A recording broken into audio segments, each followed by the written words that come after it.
আজ আমি পরিচয় করাবো একটি স্পেশাল ট্রেন, যেটি আমাদের ভারতের গৌরব। হ্যাঁ, দেখছেন আসছে, এটা আমাদের স্পেশাল ট্রেন বন্দে ভারত। আজকেই শুভ উদ্বোধন হয়েছে হাওড়া থেকে নিউ জলপাইগুড়ি পর্যন্ত।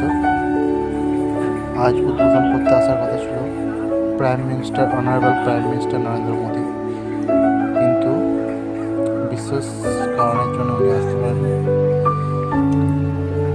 তবুও আমাদের স্পেশাল ট্রেন কিন্তু আজ উদ্বোধন হয়েছে আমাদের রাজ্যের মুখ্যমন্ত্রী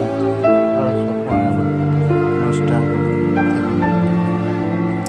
দারুণ এক্সাইটেড লাগছে, দারুণ এক্সাইটেড।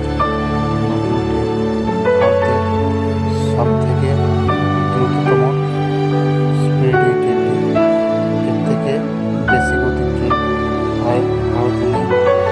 ভারতের সব থেকে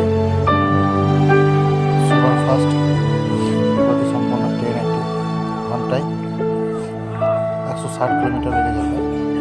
8 ঘন্টায় হাওড়া থেকে এনজেপি পৌঁছে দেবে। খুব মজা লাগছে। ট্রেনটি এসে দাঁড়াচ্ছে, সত্যি করে দাঁড়িয়েছে।